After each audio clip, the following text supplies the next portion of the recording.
जय जोहार, नमस्कार। दैनिक छत्तीसगढ़ चैनल पर आप सभी का एक बार फिर से बहुत बहुत स्वागत है। आज 13 दिसंबर दिन शनिवार छत्तीसगढ़ की सारी बड़ी खबरों को जानेंगे।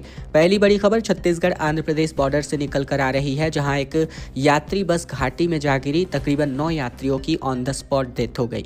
छत्तीसगढ़ और आंध्र प्रदेश राज्य की सीमा पर स्थित मारेडमिल्ली घाटी पर एक यात्री बस पलट गई और इस यात्री बस के पलटने की वजह से तकरीबन 9 यात्रियों की ऑन द स्पॉट मौत हो गई, जबकि कुछ यात्री घायल हैं।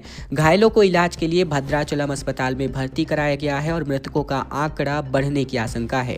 मामला मारेडमिल्ली थाना क्षेत्र का है और इस हादसे के समय यात्री में बस में तकरीबन 40 यात्री सवार थे। घटनास्थल के वीडियो और तस्वीरें सामने आने के बाद लोगों की रूह कांप गई। इसमें दिखाया गया कि बस घाटी से गिरकर नीचे घनी झाड़ियों में फंस गई थी। कई यात्री बस सड़क के नीचे सड़क पर आ गिरे थे। वहीं सड़क पर मृतकों के शव और लोगों का सामान बिखरा पड़ा था। कांस्टेबल भर्ती 2025 को लेकर कैंडिडेट्स ने कहा कि कम अंक वालों का चयन किया गया। बिलासपुर में कहा कि मेरिट वालों के नाम लिस्ट से बाहर हैं। एक उम्मीदवार के नाम 3 जगहों पर दे दिए गए। छत्तीसगढ़ में एसआई भर्ती की तरह अब आरक्षक भर्ती परीक्षा 2025 में भी बड़ी गड़बड़ी और भ्रष्टाचार के आरोप लगाए जा रहे हैं। लिखित परीक्षा देने वाले कई जिलों के अभ्यर्थी हाईकोर्ट पहुंचे और दावा किया कि भर्ती प्रक्रिया में अनियमितताएं की गई हैं। अभ्यर्थियों के अनुसार कम अंक पाने वालों का चयन किया गया है, जबकि मेरिट वाले कई उम्मीदवारों के नाम लिस्ट से ही गायब हैं। इतना ही नहीं कि एक अभ्यर्थी का नाम एक से अधिक यानी 3 जगहों पर दर्ज मिला। योग्य उम्मीदवारों का चयन होने से वंचित किए जाने के विरोध में अभ्यर्थी गुरुवार को बिलासपुर हाईकोर्ट के बाहर जमा हुए थे, लेकिन पुलिस ने इन्हें वहां से हटा दिया। बाद में सभी अभ्यर्थी पुलिस परेड ग्राउंड में इकट्ठा हुए और याचिका दाखिल करने पर बीते दिन सहमति बनाई गई। कांग्रेस 14 दिसंबर को शीतकालीन विधानसभा के शीतकालीन सत्र का पहले दिन ही बहिष्कार करने वाली है। छत्तीसगढ़ में मुख्य विपक्षी दल कांग्रेस ने बीते दिन कहा कि 14 दिसंबर से शुरू होने वाले छत्तीसगढ़ विधानसभा के शीतकालीन सत्र के प्रथम दिवस का बहिष्कार करेगी। कांग्रेस विधायक दल के नेता चरणदास महंत ने कहा कि कांग्रेस विधायक 14 दिसंबर को पहले दिन सदन में नहीं आएंगे, क्योंकि इस दिन सिर्फ छत्तीसगढ़ विधन 2047 पर चर्चा तय की गई है। महंत ने कहा कि यहाँ पार्टी कार्यालय राजीव भवन में कांग्रेस विधायक दल की बैठक की अध्यक्षता करने के बाद संवाददाताओं से इन्होंने कहा कि कांग्रेस 14 दिसंबर को दिल्ली में एक और बड़ी रैली वोट चोर गद्दी छोड़ करने जा रही है और उसी दिन राज्य विधानसभा का शीतकालीन सत्र शुरू होगा। इसी के साथ ही विधानसभा का शीतकालीन सत्र के प्रथम दिवस सवालों का ध्यानाकर्षण का या स्थगन प्रस्ताव नोटिस पर कोई चर्चा नहीं होगी, क्योंकि केवल मोदी के विजन डॉक्यूमेंट 2047 पर इस पर चर्चा होगी। इसीलिए कांग्रेस विधायक दल की बैठक ने इसको बहिष्कार करने का ऐलान किया है। छत्तीसगढ़ में बस्तर ओलंपिक को लेकर सीएम साय ने बड़ी घोषणा की है। अंतर्राष्ट्रीय ओलंपिक में स्वर्ण पदक, रजत पदक जीतने वालों को 3-3 करोड़ रुपए देने की। दरअसल बस्तर ओलंपिक की संभाग स्तरीय स्पर्धाओं की शुरुआत बीते दिन शहर के इंदिरा प्रियदर्शनी स्टेडियम में मुख्यमंत्री विष्णुदेव साय ने की। इसी दौरान अंतर्राष्ट्रीय मुक्केबाज पद्मश्री मैरी कॉम भी बतौर विशिष्ट अतिथि मौजूद नजर आई। मुख्यमंत्री साय ने कहा कि बस्तर ओलंपिक के विजेता विकास के मॉडल होंगे। भविष्य में बस्तर के खिलाड़ी ओलंपिक में भी जीतकर पदक लेकर आए। इस दिशा में सरकार बस्तर के युवाओं को बेहतर अवसर और प्रशिक्षण दिलवाने जा रही है।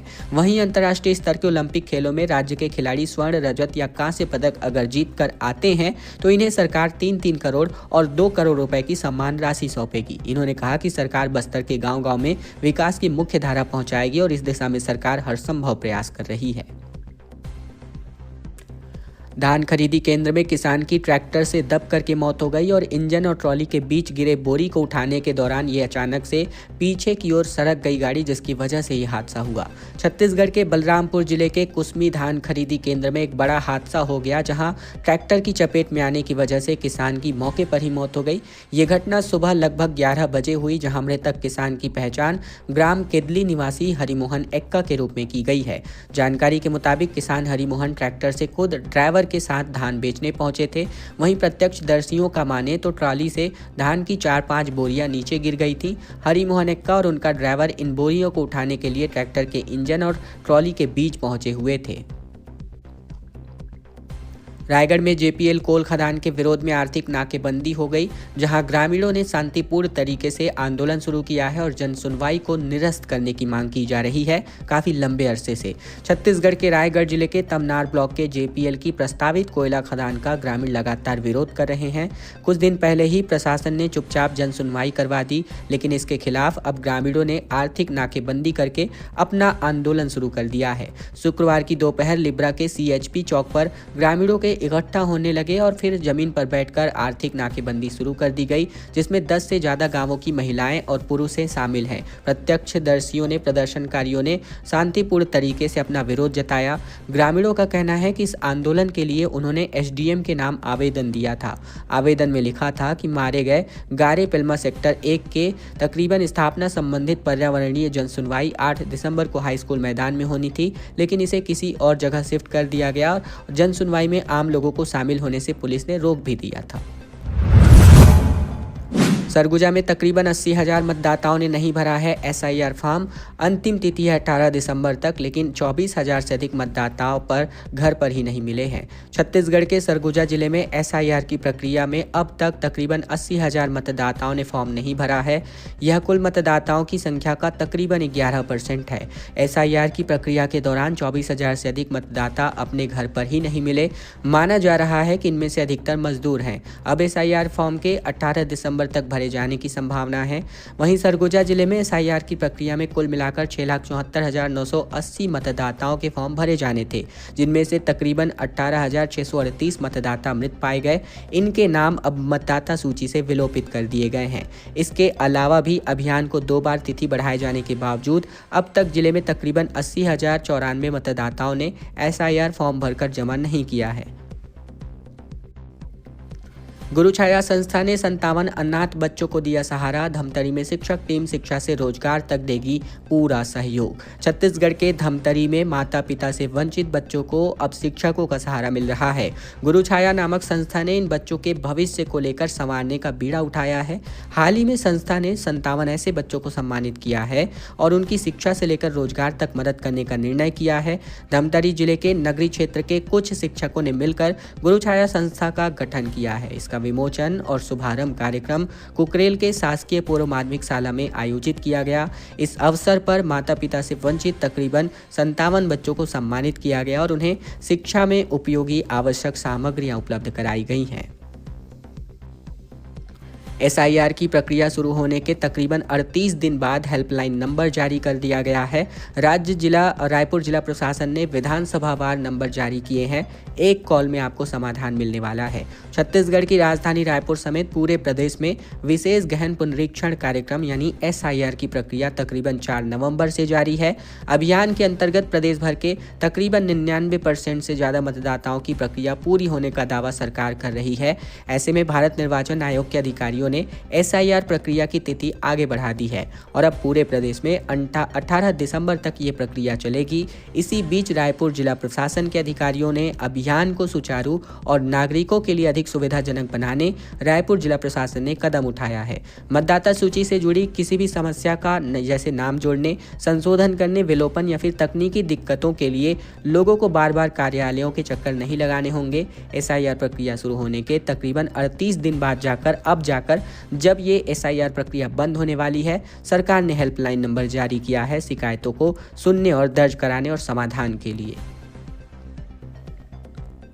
खबरों में आगे बढ़ें इसके पहले अगर आपने चैनल अभी तक सब्सक्राइब नहीं किया है, सब्सक्राइब जरूर कर लीजिए छत्तीसगढ़ की रोजाना बड़ी खबरों को जानने के लिए। इसके अलावा ये वीडियो आप कहां से देख रहे हैं कमेंट बॉक्स में लिखकर हमें जरूर अवगत कराएं। साथ ही साथ इस वीडियो में दिखाए गए किसी भी न्यूज़ के बारे में आपकी जो भी राय है, कमेंट बॉक्स आपके लिए हमेशा से खुला हुआ है। आप अपनी राय जरूर से साझा करिए। दैनिक छत्तीसगढ़ चैनल आपकी राय के बारे में चिंता करता है। अंबिकापुर में ठंड की वजह से एक शख्स की मौत हो गई, जहां बस स्टैंड के पास इसका शव पाया गया। यहां रात का पारा 5 डिग्री से नीचे चला गया है। वहीं 19 जिलों में शीतलहर चलने को लेकर अलर्ट और लेडी जारी है। छत्तीसगढ़ के अंबिकापुर में खुले में सोए हुए एक व्यक्ति की ठंड की वजह से मौत हो गई। साथ ही साथ मृतक की पहचान अब तक नहीं हो पाई है। इसके अलावा बता दें कि अंबिकापुर में न्यूनतम तापमान 5 डिग्री सेल्सियस से नीचे चला गया है। इस बीच मौसम विभाग ने सरगुजा, दुर्ग, बिलासपुर और रायपुर 4 संभाग के तकरीबन 2 से 3 पॉकेट में अगले 2 दिनों तक शीतलहर और कोल्ड वेव चलने को लेकर अलर्ट जारी किया है। 7 शहरों का तापमान 10 डिग्री से नीचे पहुंच गया है, जिनमें मैनपाट, अंबिकापुर, पेंड्रा रोड, जगदलपुर, बिलासपुर, दुर्ग, राजनांदगांव शामिल है। मैनपाट में रात का पारा 4 डिग्री सेल्सियस से नीचे चला गया है और यहां ओस की बूंदें जमकर बर्फ में बदल चुकी हैं। बड़ी खबर कबीरधाम से, जहां ससुर ने जहर पिलाकर सेप्टिक टैंक में छिपाई लाश। कवर्धा में बेटे ने लव मैरिज की थी, दूसरी जाति की होने के कारण बहू को मार डाला। छत्तीसगढ़ के कवर्धा में एक बड़ी खबर आ रही है। नवविवाहिता की लाश घर के सेप्टिक टैंक में पाई गई थी। पुलिस हत्या का खुलासा कर चुकी है। ससुर ने ही बहू को मारकर सेप्टिक टैंक में डाल दिया था। आरोपी ने बहू को कीटनाशक दवा पिलाने के बाद गला दबाकर मारा था। पुलिस ने आरोपी ससुर को जहल पटेल को गिरफ्तार कर लिया है, जहां उसने बताया कि बेटे ने लव मैरिज की थी, साथ ही लड़की दूसरी जनजाति की थी, जहां उसे इस रिश्ते के खिलाफ होना था। वहीं इसी कारण उसने ये वारदात को अंजाम दिया। गुरुवार को तेज बदबू आने पर परिवार और ग्रामीणों को शक हुआ, जिसके बाद इस पूरे मामले का खुलासा हुआ। नवविवाहिता का नाम कामिनी निषाद है, जहां उसने बांधा टोला गांव के रहने वाले भोजराज पटेल से 6 महीने पहले लव मैरिज की थी। रायपुर रेलवे स्टेशन पर 2 पुराने फुट ओवर ब्रिज टूटने वाले हैं, जहां एस्केलेटर हटाया जा रहा है और अब एक नई ड्राइंग डिजाइन तैयार करके एक बार फिर से इसको बनाया जाएगा। रायपुर रेलवे स्टेशन पर 470 करोड़ रुपए की लागत से मॉडल स्टेशन के रूप में इसको विकसित किया जा रहा है और अब इसी प्रक्रिया के अंतर्गत स्टेशन के 2 पुराने फुट ओवर ब्रिज, जिसको FOB भी कहा जाता है, तोड़े जाएंगे। जहाँ रेलवे की नई ड्राइंग डिजाइन तैयार हो चुकी है। इसके मुताबिक दोनों ओवरब्रिज नई लोकेशन पर आधुनिक सुविधाओं के साथ एक बार फिर से बनाए जा रहे हैं। साथ ही निर्माण के लिए स्टेशन परिसर में मार्किंग कर दी गई है और गुड़ियारी की तरफ से मौजूद एस्केलेटर को हटाने का काम भी शुरू हो चुका है। रेलवे के अनुसार पुराने ओवरब्रिज कई दशक पुराने हैं और बढ़ते यात्रियों के दबाव के कारण इनकी क्षमता पर्याप्त नहीं है। 11 विभागों के 116 प्रावधानों में बदलाव होने जा रहा है। प्रदेश में वैट समेत 3 कानूनों से कैद की सजा हटाने की तैयारी सरकार कर रही है। प्रदेश सरकार जन विश्वास विधेयक का दूसरा भाग विधानसभा के शीतकालीन सत्र में लाने जा रही है। इसके अंतर्गत 11 विभागों के 14 अधिनियम की 36 धाराओं के 116 प्रावधान बदले जाएंगे। इसी तरह सरकार 3 प्रमुख अधिनियमों में ऐसे प्रावधानों को बदलने की तैयारी में है, जिनमें मामूली गलतियों पर या फिर आपराधिक मुकदमे और जेल के सजा का प्रावधान है। इसमें वैट अधिनियम 2005 के अंतर्गत पहले देर से टैक्स जमा करना, गलत रिटर्न भरना या पंजीयन में त्रुटि जैसी चूक पर 6 माह की कैद और जुर्माने का प्रावधान था। लेकिन अब ऐसे मामलों में कैद की सजा हटाकर केवल जुर्माने का प्रावधान करने की तैयारी है। सरकार का मानना है कि इस निर्णय से MSME और छोटे व्यापारियों को राहत मिलेगी। रेल हादसे के बाद बड़ी कार्यवाही देखने को मिल रही है, जिसके अंतर्गत बिलासपुर के DRM को हटा दिया गया है। उमेश कुमार को अब एक नई जिम्मेदारी सौंपी गई है। रेल मंत्रालय भारत सरकार ने बिलासपुर के मंडल रेल प्रबंधक राजमल खोईवाल को तबादला कर दिया है। अब उमेश कुमार बिलासपुर के नए DRM होंगे। हाल ही में बिलासपुर रेल हादसे के बाद इसे बड़ी कार्यवाही माना जा रहा है। सूत्रों के मुताबिक दक्षिण पूर्व मध्य रेलवे ने एक बड़े अधिकारी पर जल्द ही गाज गिराई जा सकती है। बता दें कि 1 माह पहले 4 नवंबर को Korba Bilaspur local MEMU up line पर खड़ी हुई कोयला लोड मालगाड़ी से टकरा गई थी और इस हादसे में 12 यात्रियों की मौत हो गई थी। साथ ही 20 से अधिक यात्री घायल हुए थे। इस हादसे के कारण रेलवे को करोड़ों रुपए का नुकसान भी हुआ था। मामले की जांच के लिए नागरिक उड्डयन मंत्रालय के अधीन दक्षिण पूर्व सर्किल कोलकाता के रेल सुरक्षा आयुक्त BK मिश्रा ने रेल हादसे की जांच की थी। शिक्षा मंत्री की फटकार सुनकर बेहोश हो गए BO। बिलासपुर में 6 शिक्षकों के अटैचमेंट पर भड़के गजेंद्र यादव और सस्पेंशन की बात सुनकर कुर्सी से जा गिरे। छत्तीसगढ़ के बिलासपुर में शिक्षा मंत्री गजेंद्र यादव ने संभागीय बैठक में कोटा ब्लॉक के BO नरेंद्र मिश्रा पर भड़क गए और उन्हें जमकर फटकार लगा दी। इस दौरान विभाग के कई अधिकारियों ने उनके खिलाफ विभागीय कार्यवाही और निलंबन की सलाह दी, जिसको इतना ही सुनते ही BO मिश्रा बेहोश होकर अपनी कुर्सी से गिर गए, जिससे वहां अफरा तफरी का माहौल निर्मित हो गया। आनन फानन में एम्बुलेंस बुलाकर इन्हें अस्पताल भेजा गया, जिसके बाद दोबारा मीटिंग शुरू हुई। दरअसल शिक्षा मंत्री गजेंद्र यादव स्कूल शिक्षा विभाग की अव्यवस्थाओं को पटरी पर लाने का दावा कर रहे हैं। इसके लिए वो लगातार स्कूलों का दौरा भी कर रहे हैं। साथ ही प्रदेश के शिक्षा अधिकारियों की लगातार बैठक ले रहे हैं। इसी कड़ी में वो शिक्षा व्यवस्था में सुधार के लिए हर जिलों में जाकर अफसरों की समीक्षा बैठक लेकर दिशा निर्देश जारी कर रहे हैं। बिलासपुर के कलेक्ट्रेट सभा कक्ष में 11 दिसंबर को आयोजित किए गए बैठक में संभाग के सभी जिलों के डीडीओ, साथ ही डीएमसी, इसके अलावा स्रोत समन्वयक, बीओ समेत अन्य अधिकारियों को तलब किया गया था। पूर्व महापौर और पार्षदों को बकाया मानदेय का भुगतान करने हाई कोर्ट ने आदेशित कर दिया है। अंबिकापुर नगर निगम ने नहीं किया था तकरीबन 3 साल के मानदेय का भुगतान।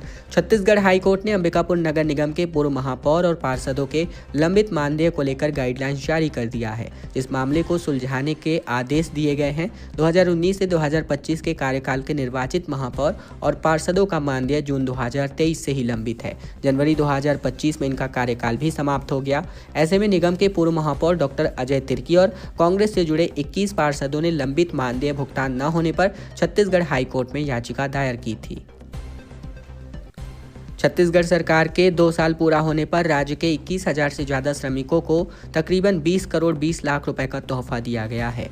बता दें, मुख्यमंत्री विष्णुदेव साय के नेतृत्व में छत्तीसगढ़ सरकार के 2 वर्ष पूरे होने पर श्रम विभाग के निर्माण श्रमिकों और उनके आश्रितों को बड़ा तोहफा दिया गया है। श्रम विभाग ने प्रत्यक्ष लाभ अंतरण यानी डीबीटी के माध्यम से 13 श्रमिक कल्याण योजनाओं के अंतर्गत कुल मिलाकर 21,209 पात्र श्रमिक हितग्राहियों को तकरीबन 20 करोड़ 19 लाख 98,000 रुपए की सहायता राशि उनके बैंक खातों में अंतरित की है।